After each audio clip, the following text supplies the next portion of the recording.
Aloha! Today we are going to be talking with Kehau Marshall from Ulu Mau Puanui, and she is our resident ʻUala or sweet potato expert. And here at Waimea Middle School, we're so lucky to have a relationship with her, where our students get to go to her site up in the Kohala Mountains and see some traditional ʻUala and sugarcane plantings up in the Kohala field system. So today we're just going to talk a little bit of story, because in this week's Kōkua Kits, the students received sweet potato slips, or they will be receiving those. So, Kehau, welcome! Hey, Mahalo, thanks for having me, you guys.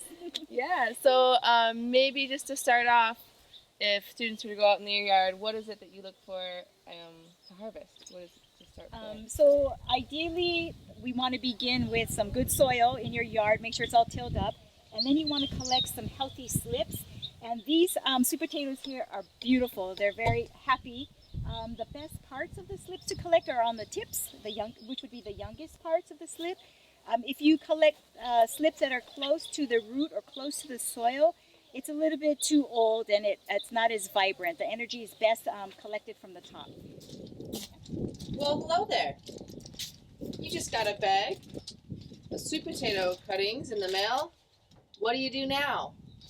I'm about to show you what to do with your ʻUala cuttings. So in your Kōkua Kits this week, you should have gotten some instructions on how to plant your ʻUala, as well as a bag with some slips. Everyone should have about 2 slips in their bag. First thing you're going to do is you're going to take them out, and we're going to take a look. We're going to assess this vine. So I see here that I've got one main vine, this thick one here, but I also have a couple others. So first thing I'm going to do is I'm going to take off some of these bottom leaves, save them. If they're good, I'll eat them.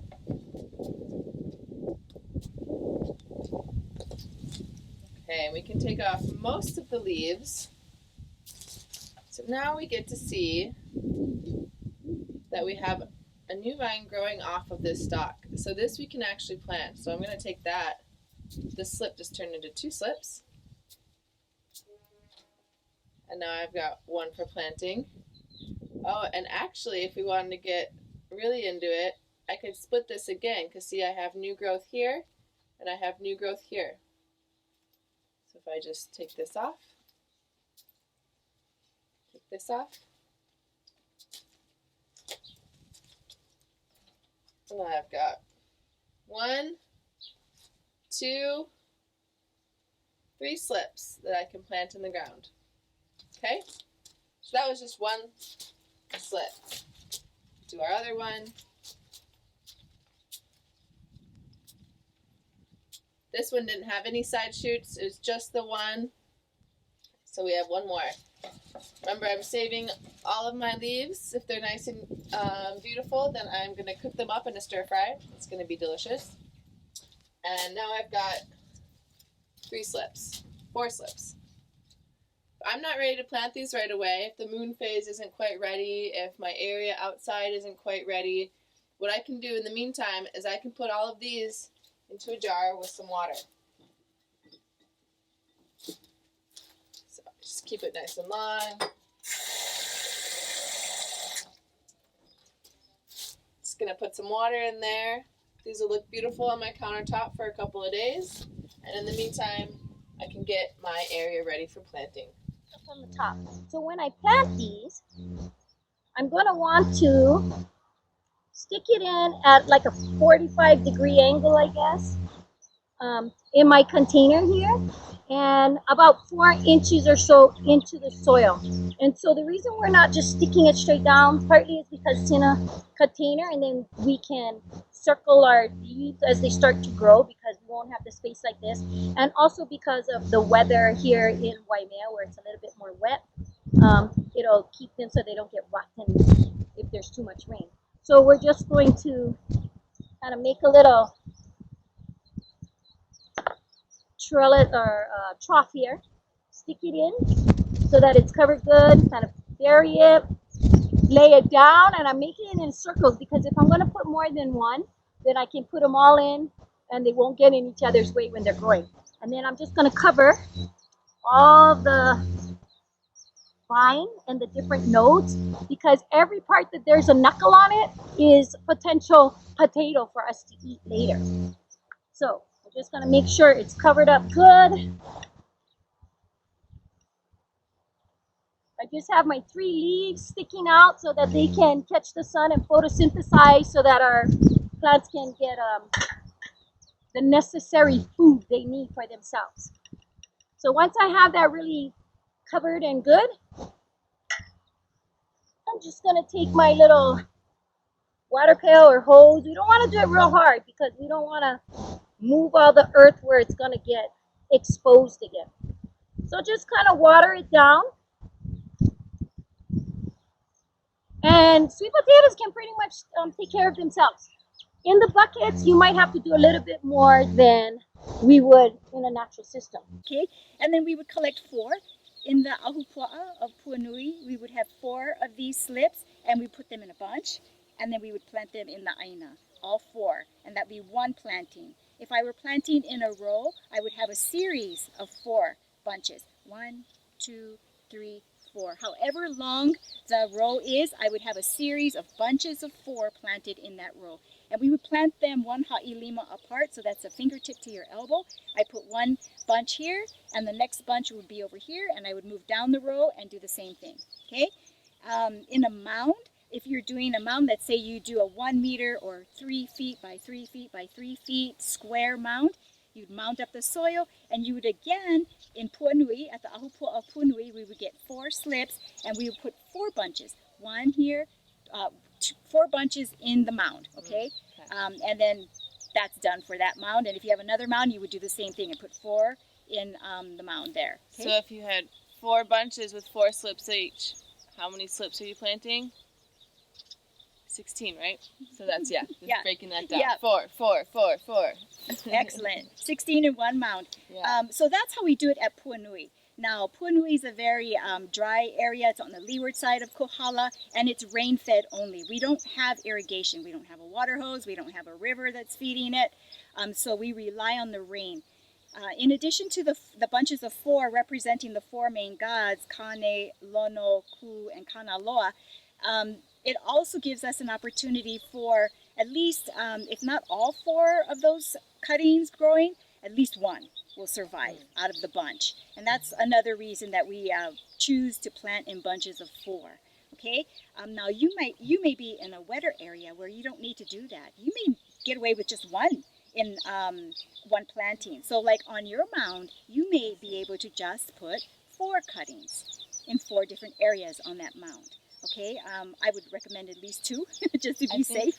I was going to say, I think in this cutting, we did it in kind of rows, so not in the mounds, but we did a row and we did bunches of 3, I believe. So we did staggered 3 per bunch. I'm pretty sure we put 4 or 5 bunches in these rows. That's excellent. And you bring up another good point to stagger that. So if we were doing a row with 2 rows of ʻUala planting side by side, you want to make sure you stagger those plantings. Okay, that way the sun will reach all of those plants. If you plant them right next to each other, one might place a shadow on the other, and it may not get the equal amount of sunlight. Okay? Yeah, definitely. So yeah, that's excellent. 3 allows us to stagger it. So, and before we were talking, you said you had some observations on the difference on how the actual sweet potatoes grow when you see them growing in mounds versus rows? Yes. Yeah, so in our experience at Puanui, when we grow a series of mounds of sweet potato, we have a lot of more productivity coming out of the mounds compared to growing in 1 long row. So we get about the same productivity coming out of a row that we would out of at least 3 mounds, which is half the length of a row at our work. Yeah, so if you can kind of understand what she's saying, so a mound is maybe something that's like 2 feet by 2 feet. So space-wise, it's going to take up less room in your garden or in your backyard, but it sounds like it's equally productive, so you're going to get just the same amount of potatoes as you would in a whole swath that maybe goes all the way through. But it just depends on what you have available, right? Depends on what kind structure your yard is and space-wise. Yeah, exactly. And another thing about ʻUala, it's very forgiving. So, it's enduring. It doesn't need a lot of love once you get it started. It's really important to have that good mana when you're planting, to give it a little bit of water when it's young like this. And as soon as it's showing that it can stand up by itself, you can pretty much let it go. It actually prefers the drier conditions over being watered every day. In fact, that's probably not the best condition to have a lot of water. And you know what? I don't think we ever put any irrigation or watered these. Maybe right in the beginning, like she said, when we first put them in, we watered them by hand, and then we put a sprinkler on, and then after that, we've just completely left it to go on its own. Yeah, and I can see that this is a model of the Kohala field system where we have the alternating rows of sugarcane, sweet potato, sugarcane, sweet potato. And in Kohala, the sugarcane behaves as a mist catcher, sprinkler, if you will. When it rains, it catches the rain and it sprinkles the water onto the sweet potatoes below. And that's another way that we take advantage of the little bit of rain that we get up there. Yeah, so this is beautiful. And that was our intention with this. We realized we probably planted them a little bit close, but that's what you do when you learn things, right? You always readjust and you figure those things out. But yeah, it was definitely inspired. Yeah. One other thing, so if we are practicing like the kapuna, we have our nice bundles of slips, and then we have these extra lovely leaves. What can we do with these beautiful leaves? These buggers are so delicious. I liken them to spinach as far as cooking goes. You can eat spinach raw, and you can eat the ʻUala leaves raw. Or you can just throw them in a stir fry, in soup. I like them in my scrambled eggs. Yeah, they're delicious. So you just use the leaf part. You don't need to eat the stem part, and you just chop it up and put it in whatever it is that you're cooking. It doesn't have a strong flavor where it would take away from whatever it is you're cooking, but there's so many nutrients in here that it will add to whatever it is that you're cooking. Yeah. It's a great resource that we have that I think we often forget about. We're like, oh, I need some fresh greens. Like sweet potatoes are so good for you. Yep, exactly. And they're they're thriving here. Yes, they are. Lots of salad.